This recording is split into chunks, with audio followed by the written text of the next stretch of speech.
من یک مسافرم، مسافری که 1392 ساله در سفره.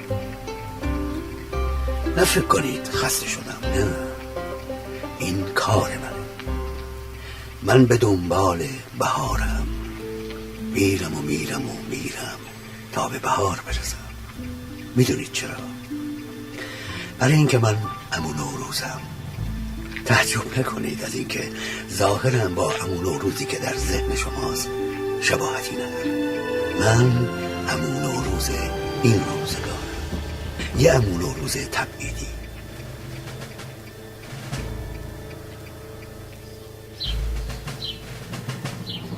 سالهاست که در خیابانها و شهرهای غربت میچرخم و پرسه میزنم تا با رسیدن لحظه موعود سوار نسیم بهاری راهی ایران بشم.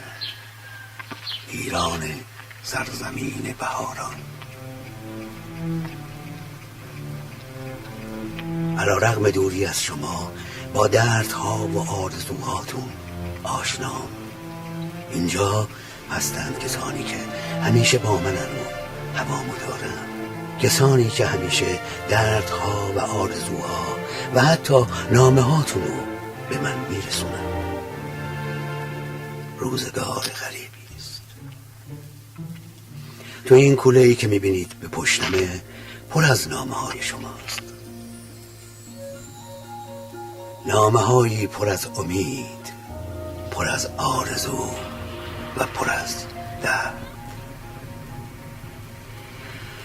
با اینا زمستونو سر میکنم، با اینا خستگیمو در میکنم، با اینا خستگیمو در میکنم.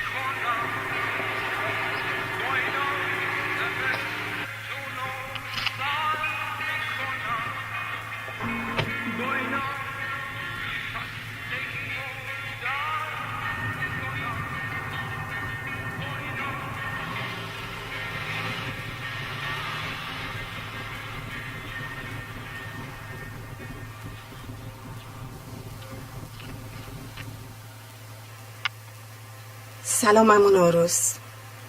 پارسال یادته وقتی با شکوفه ها در اومدی تو کی همراهت بود؟ پسرم. یادته؟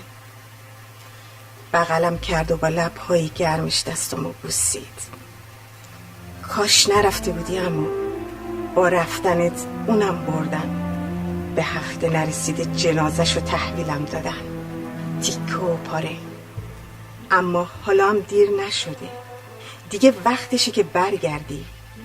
باید برگردی، اما نه دست خالی. باید یه تفنگ برای من بیاری و هزار دیگه هم واسه چشم براهات. این زمستونو فقط با آتیش میشه گرم کرد.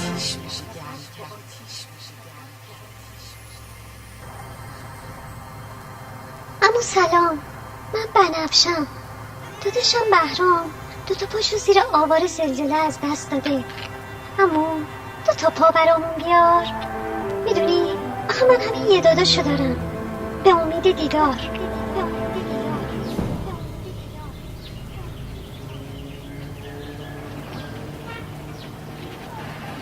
سلام عمو، خوبی؟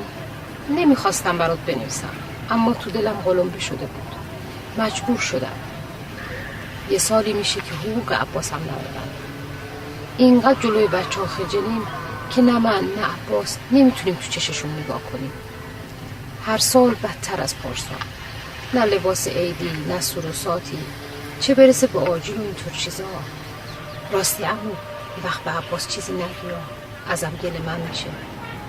فقط یادت باشه وقتی رسیدی حق اونو بگیری که جلو بچه هاش سرش پایین نباشه. منتظرتیم عمو، شکوفه ها در اومده، بیا.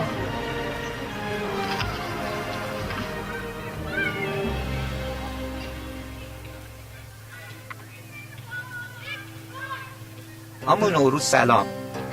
خلاصه بگم گروه خونم او مثبته، وضع اوضاع جسمم توپ. سن و سالم خیلی بالا نیست، فقط عمو جون خواستم بهت بگم که ما هستیم. اگه خدایی نکرده یه وقت خودت دوستی آشنایی دیدی کلیه لازم داره خبرم کن. شماره تلفنم اگه لازم داشتی 03 56 73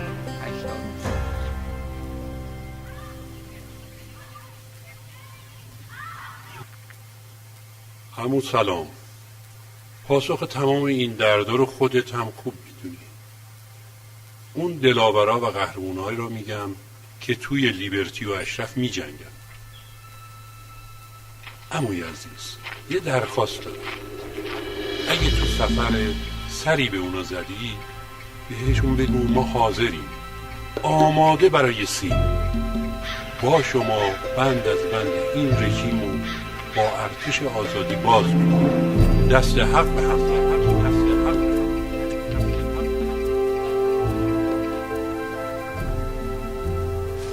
عمو کجایی؟ یه مدتی آفلاینی. حتما داری بازم سفر میکنی. این همه سالهای دوری دیگه داره سر میاد. روی این لینکو کلیک کن، همه چی دستت میاد. اینجا ما داریم آماده میشیم. برپا رو دادن، داریم یه ارتش میشیم. چه ارتشی؟ تو یگانمون جاتو خالی کردیم.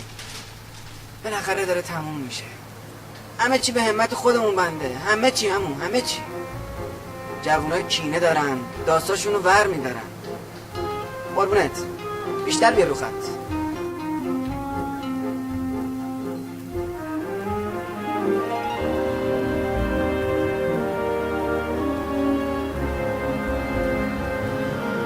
بالاخره روزش رسید.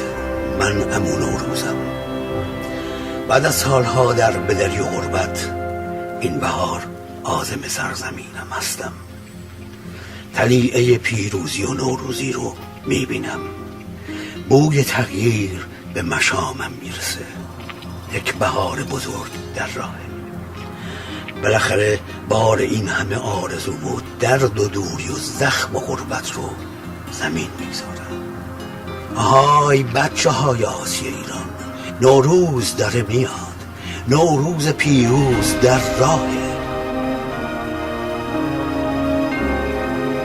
امید، سعید، سارا، مینا، علیشر، محمود، رضا، مهدی، فیروز، آیدا، فیروز، البرز، شیوا، مرضیه، احسان، محمد،